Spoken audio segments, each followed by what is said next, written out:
এই নির্বাচনকে প্রশ্নবিদ্ধ করার জন্য তো অনেকেই বসে আছে। নির্বাচন একটা দেশের গণতান্ত্রিক প্রক্রিয়া।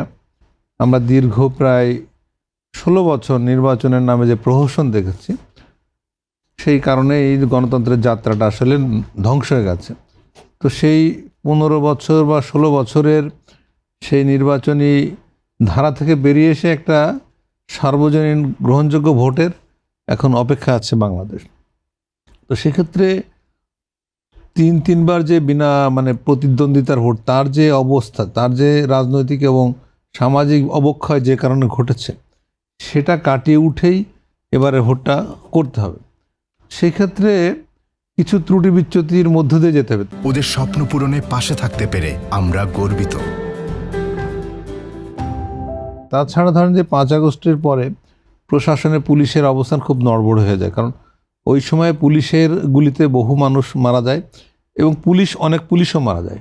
ফলে পুলিশ তাদের হতাশাত কাটিয়ে উঠতে পারে না এবং পুলিশ নিজেই নিরাপদহীন হয়ে পড়ে অনেক জায়গায়। আপনারা দেখেছেন যাত্রাবাড়িতে অনেক সাধারণ মানুষ, ছাত্র, কৃষক, মাদ্রাসার ছাত্র মারা গেছে, পাশাপাশি পুলিশও থানার মধ্যে মারা গেছে। বিভিন্ন জায়গায় এই ঘটনা ঘটেছে। বিভিন্ন জায়গায় দেখেছি যে আমরা ধরেন যে নরসিংদীতে জেল ভেঙে লোকজন পালিয়ে গেছে, তারপরে বিভিন্ন থানা লুটেছে। অর্থাৎ অভ্যুত্থান সময় অভ্যুত্থানকালীন বা বিপ্লবকালীন বা শেখ হাসিনা বিরোধী আন্দোলনকালীন কিন্তু অনেক জায়গায় থানা লুট হয়েছে, পুলিশ মারা গেছে, পাশাপাশি মানুষও মারা গেছে, তাই না?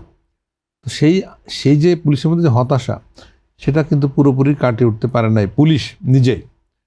তারপরেও এখন যে অবস্থা এসেছে, এখন বলা যায় যে হ্যাঁ, পুলিশ তাদের সক্ষমতা দেখাতে পারে। এখন প্রশ্ন হচ্ছে যে তারা কতটা আত্মবিশ্বাসী। তাদের হাতে সব ক্ষমতাই আছে, কিন্তু প্রয়োগের ক্ষেত্রে তাদের ভেতর নৈতিক যে একটা দুর্বলতা, সেটা রয়ে গেছে বলে এইসব ত্রুটি বিচ্যুতি সামনে আসছে। ধরেন যে কারণ বাজার একটা মার্ডার, আমরা জানি যে এটা একটা চাঁদাবাজির অভ্যন্তরীণ ঘটনাকে কেন্দ্র করে মার্ডার। এটা আন্ডারওয়ার্ল্ডের, আমরা যদি বলি তথাকথিত আন্ডারওয়ার্ল্ড, যদি স্বীকার করে নেই যে ঢাকা বা বাংলাদেশে আন্ডারওয়ার্ল্ড এখনও ক্রিয়াশীল এবং সেখানে বহু সন্ত্রাসীরা রয়েছে, তাহলে বলতে হবে যে এটা একদিনের ফসল না এবং একদিনেই সব নির্মূল হয়ে যাবে, এরকম ব্যাপারটা আমাদের ভাবা ঠিক না। 54 বছরের বাংলাদেশে আমরা দেখেছি, আপনিও জানেন যে আমাদের ওই অঞ্চলে, বিশেষ করে খুলনা বিভাগে বা আরও ওদিকে উত্তরবঙ্গেও যদি যায়, পাবনা, দক্ষিণ পশ্চিম অঞ্চল জুড়ে একটা চরমপন্থী একটা আন্দোলন ছিল, বাম। তাই সেই সর্বহারাদের আন্দোলন, তারা শ্রেণীশত্রু খতমের নামে অনেক মানুষ হত্যা করেছে। তাদের একটা আদর্শ ছিল, কিন্তু অনেক আদর্শচ্যুত হয়ে পরে সেটা সন্ত্রাসীতে পরিণত হয়, ব্যবহৃত হচ্ছে। এবং পরবর্তীতে সে অপারেশন ক্লিন হার্ট, তারপরে র্যাব গঠনের মাধ্যমে এদেরকে অনেকটাই নিয়ন্ত্রণ আনা সম্ভব হয়েছে এবং এতে অনেক মানুষের প্রাণহানি ঘটেছে। সেখানে সেই সময় যারা বাম রাজনীতিক, তাদের মধ্যে অনেকে প্রথিতযশা নেতাও মারা গেছেন। আবার একই সঙ্গে সাংবাদিক মানিক শাহ, আগামীকাল সাংবাদিক মানিক শাহের মৃত্যুবার্ষিকীও আপনার নিশ্চয়ই মনে আছে যে উনি খুলনাতে মারা গিয়েছিলেন। এরকম দক্ষিণ পশ্চিম অঞ্চলে এই সন্ত্রাস কর্মকাণ্ডের বিরুদ্ধে লিখতে লিখতে বহু সাংবাদিক মারা গেছে প্রায় ওই সময়। তারপরে সেটা এখন কিন্তু অনেকটা নিয়ন্ত্রণের মধ্যে।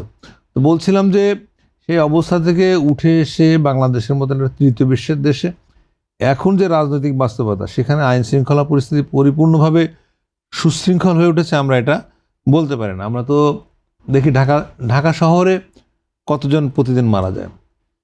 আমাকে সেদিন মেট্রোপলিটন পুলিশ কমিশনার বলছিলেন, সাজ্জাদ সাহেব, ওনার ওখানে গিয়েছিলাম অন্য একটা কারণে, যে ওনার বাড়ি ঝিনেদা, আমার বাড়ি যশোর, সেই কারণে। তো উনি বলছিলেন যে নিউ ইয়র্কে প্রতি বছর 800 থেকে 900 লোক মারা যায়, খুন হয়।